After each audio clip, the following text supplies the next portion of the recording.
여러분 안녕하세요. 이 시간은 매주 월요일마다 그림이 있는 시라는 프로그램으로 진행되고 있는데 오늘은 약간 변화를 주어서 소설 얘기를 한 편 해보기로 할까요?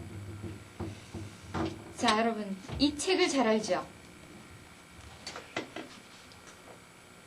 우리 학교 4층 도서실에는 이 책이 나란히 50권 꽂혀 있습니다.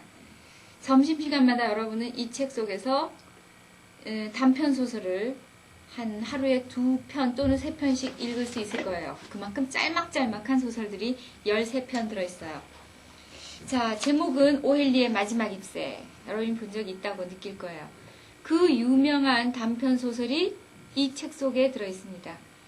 이 책 속에는 13편의 단편소설이 들어있는데 오늘 이 시간에는 그중 2편만 골라서 얘기해 보도록 하죠. 우선 오헬리라는 작가는 어떤 사람일까요? 그는 1862년 9월 11일 미국 노스캐롤라이나주에서 내과 의사인 아버지의 셋째 아들로 태어났습니다. 원래 이름은 시드니 포터였는데 소설을 발표하면서부터 오헬리라고 개명을 했어요. 이름을 바꾼 거죠. 3살 때 어머니가 폐결핵으로 사망하고 아버지는 알코올 중독자였기 때문에 아이를 못 키워서 숙모가 양육했다고 그래요. 숙모는 작은 엄마죠. 삼촌은 약국에서 일도 하고 양치기도 하고 우편 배달부 노릇, 은행원 이런 수없이 많은 직업을 전전하면서 고생을 아주 많이 하면서 자랐어요. 아내가 폐결핵으로 죽고 은행 공금 횡령 사건으로 투옥도 당하고 옥살이를 했어요. 이러면서 감옥 중에서 소설을 써서 발표하기 시작했답니다. 약 280편 정도를 발표했대요. 성장 과정이 보통 사람들보다 남달리 복잡하고 불행했던 그 많은 경험들이 좋은 소설을 쓰는 바탕이 되었던 것이라고 볼 수 있겠죠. 오헬리는 평범한 우리 주변의 일상사를 소재로 해서 기발한 작품을 다듬어내는 기술이 있었어요. 그의 작중인물은 모두 평범한 소시민, 우리 같은 소시민, 가난하고 소박한 사람들. 예를 들면 점원 아가씨 또는 갈데 없는 거지, 좀도둑, 가난한 예술가, 이런 사람들이에요. 모두 다 사회에서 소외되어서 힘들게 어렵게 살아가는 사람들이죠. 이런 사람들에게 작가는 따스한 눈길을 보내고 이해하는 마음으로 소설 속에 등장시켜 그려나갑니다. 자, 첫 번째 소설 크리스마스 선물이라는 소설을 함께 생각해봐요. 이 작품은 여러분들도 아주 잘 알고 있을 거예요. 크리스마스 선물 들어본 적이 있죠? 크리스마스 이브에 가난한 여인 델라라는 여자는 남편의 시계줄을 사주려고 그녀의 가장 큰 자랑거리인 윤기 나는 아름다운 갈색 머리채를 잘라 팔아버려요. 그 머리를 판 돈 20달러를 손에 들고 이 가게 저 가게를 기웃거리면서 최고의 시계줄, 가장 아름답고 장식이 많이 된 멋있는 시계줄을 골라 사들고 집으로 돌아옵니다. 남편의 시계는 항상 시계는 대를 물려서 받은 아주 멋있는 시계인데 시계줄이 다 낡아서 남편이 어디 가서 시계를 꺼내볼 때는 몰래 꺼내보곤 했어요. 이 델라는 그것이 마음이 아파서 남편에게 최고의 시계줄을 사주기로 마음먹었던 거죠. 자, 그래서 즐겁게 집으로 돌아옵니다. 그런데 그녀의 가난한 남편 역시 아내에게 줄 선물을 마련했는데 안타깝게도 머리채를 잘라버린 델라에게는 아무 소용이 없이 되어버린 보석 머리빗이었어요.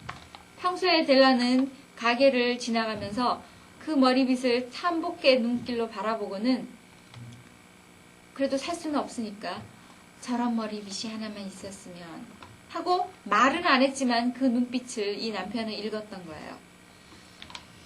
자, 대를 물려온 자기의 시계를 팔아서 이 보석 머리빗을 샀던 거예요. 이 남편 역시.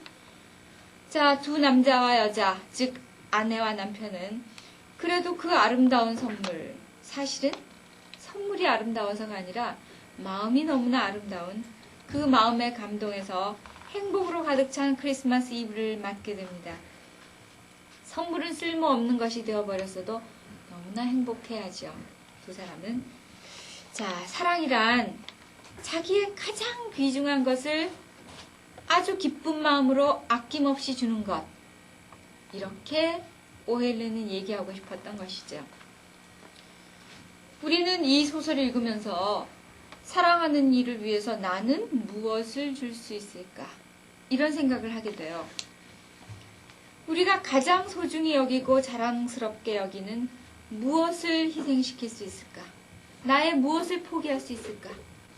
여러분은 사랑을 위해서 무엇을 포기할 수 있을까요?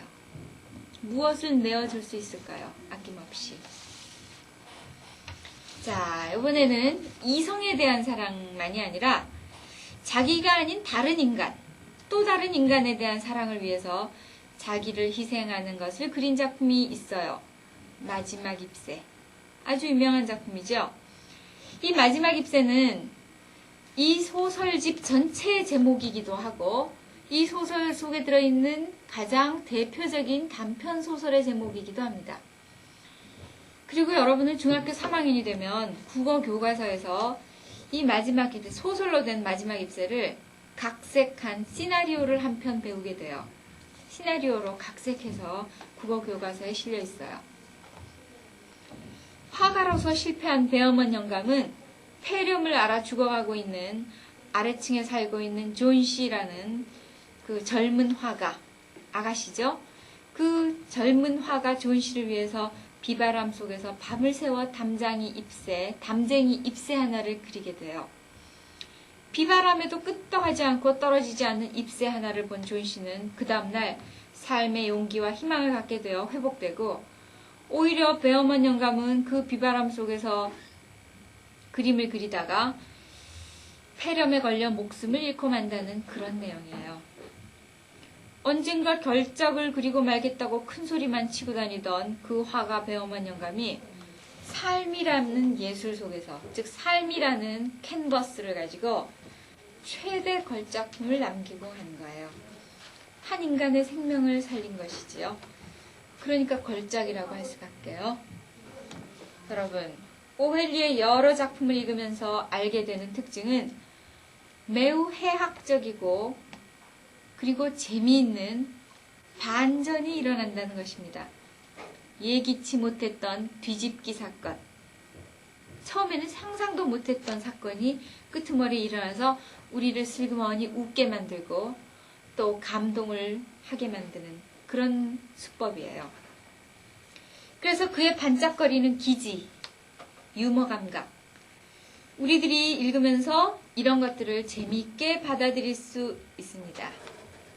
그러면서 역시 우리 마음속에 아주 따스한 감동이 번져오는 것을 스스로 느낄 수 있게 돼요. 가난한 이웃에 대한 따스한 인정, 가까운 이들에게 보내는 사랑의 미소, 이런 것들이 우리 마음속에 여운으로 남게 되어 아주 따뜻한 온기가 가득 차게 되는 것을 여러분은 느낄 수 있을 것입니다. 틀림없이.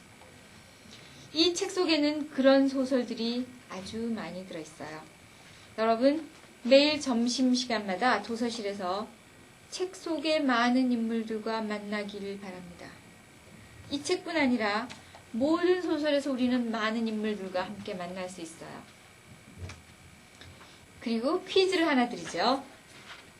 오늘 이 단편집에서 제목을 말한, 그리고 우리가 함께 생각해본 2개의 단편 소설이 있었어요. 이 단편 소설의 제목을 적어서 방송실 앞 퀴즈함에 넣어주세요. 오헬리의 작품 2가지.